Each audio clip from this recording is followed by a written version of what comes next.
Hi guys, let's get started. So in this bowl here, I have my Lux double butter recipe. This is a double butter recipe. Why? Because we use 2 butters in here.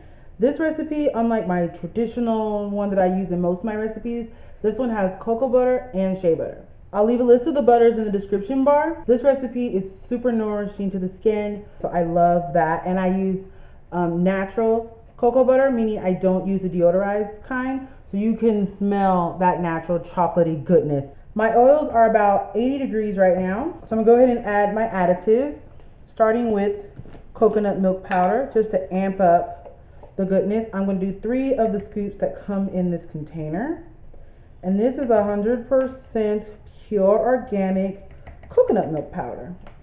Then I'm going to grab my kaolin clay. I'm using white kaolin clay in this recipe.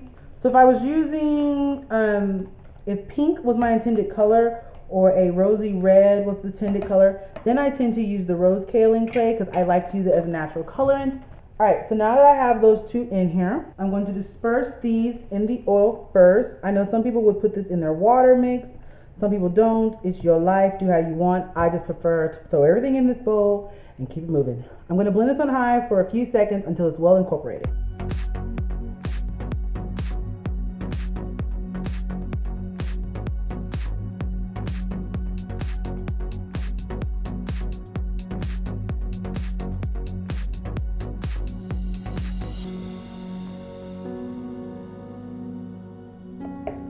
Alright, as you can see, this is a beautiful milky color now. This is going to be a harder, more firmer bar because I am using butter, and cocoa butter exclusively is a thicker butter, and so he can harden the bar a little bit more, and he's going to give you great moisturization and a much more luxurious lather. So I'm going to burp my stick blender to get all the bigger air bubbles to the top, tilt my stick blender to the side, and pour my lye water solution right on top. I've already added my sodium lactate to this recipe, so it's already in there, every last drop. So now that that's all in, I'm going to give it a nice blend with my stick blender like this, and I'm going to blend it on low for about 30 to 45 seconds until we reach emulsification.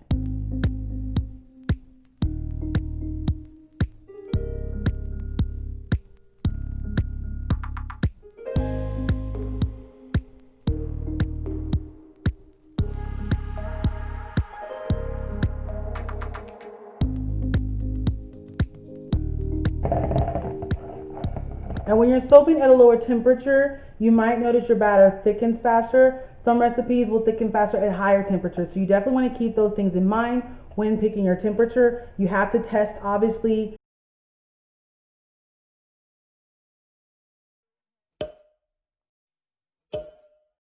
But as you can see, we got a nice, beautiful, thick batter here. He is emulsified, and we're going to see if we got trace. We are not at trace, we're actually at emulsification.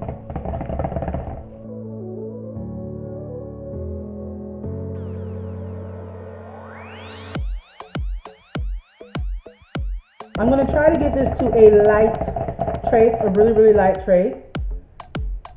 Alright, so we've reached light trace. Beautiful! Scooch this to the side so we can talk about our colors and fragrance today. So in the first container here, I have a beautiful chocolate brown color. My chocolate brown is created using brown iron oxide, a little scoochy scooch of black. I'm using Wicked from Micas. The next one we're going to be using is this beautiful color. And this is a combination of Koi Mica, which is this beautiful orangey color, and Voodoo, which is this pinky shade. Those are both from Micas. And then I have this 24 karat gold mica. This one is from Nature's Garden. This will be part of my introduction of one of my top favorite fragrances in my melt and pour soaps, as well as some of my lotions, which is Luscious Peach. If you're ever making a chocolate fragrance and you just don't feel like the chocolate is really amped to the most, then I would recommend adding vanilla if you want it to be sweeter. You can add coffee if you want to intensify it, because coffee naturally enhances the chocolatey flavor because chocolate has a lot of earthy tones.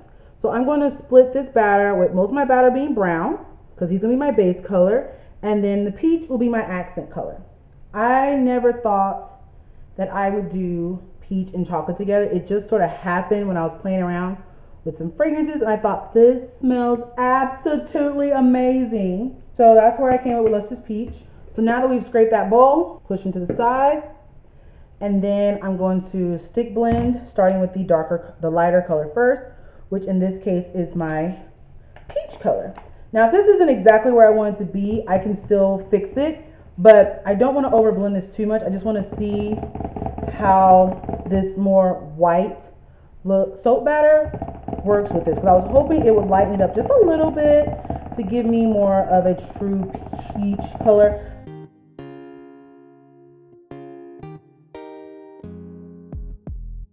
Oh yeah, I think he'll be perfectly vibrant against this soap. And since I kind of got like half and half instead of more one or the other, I'm going to split my fragrance, which I've already measured out, 2 ounces worth of fragrance, put half in there, and I'll put the other half in the brown once I have him mixed up.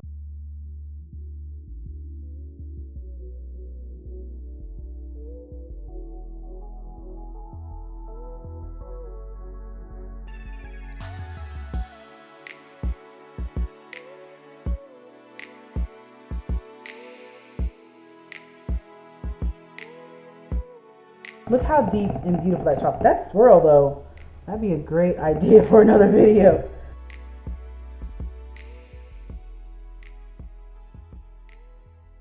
In my opinion, I think chocolate has a more red undertone, and the brown iron oxide that I use does give this that red that I feel chocolate needs to look more authentic.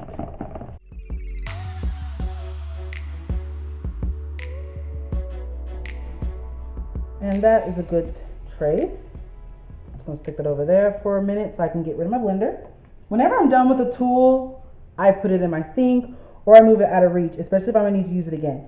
And as you guys can see, this fragrance is thickening this up and it's gonna ruin my design if I don't move. I have a 3-pound loaf pan here. I'm gonna grab me another whisk for the brown, and I'm gonna clean my blade off. This smells so good, guys. This is like the most indulgent, delicious fragrance that I make. This is one of the first fragrances I fell in love with when I started making my own blends, because it smells, I love peaches, I love chocolate. So this for me was everything. And we're going to pour this in.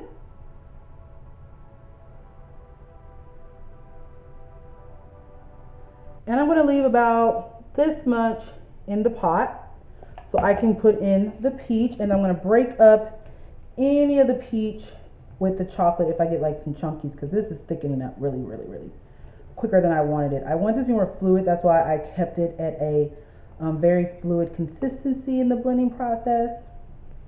So let's start pouring this in, see if I can get a nice drop swirl. And then I'm going to stir this some more just to loosen them a little bit. Come back in with some of this chocolate color.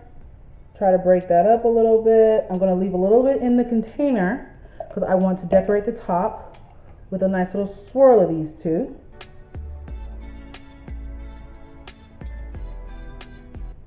All right, now that's in there.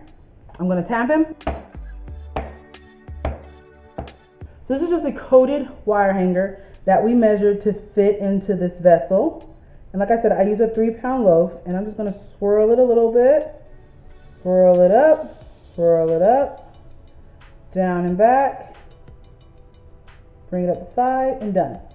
I'm going to take a little bit more of my peach color, put him on top, real nice. He's not too thick, but he's definitely noticeably thicker, which is not a bad thing. And then I'm going to take a little bit of my chocolate and sort of like put him on top, just like that. My leftover batter always goes in my little individual molds. For samples, I always try to keep a little bit of something in my house, so you can have a texture bar, so we can give you guys a really good description on the website. All right, and I'm going to swirl it up like that. Oh, that's so pretty. So that's normally how I do it. I just sort of do this side, bring it up, do the other side, and I think it gives me this beautiful like chocolate bar top.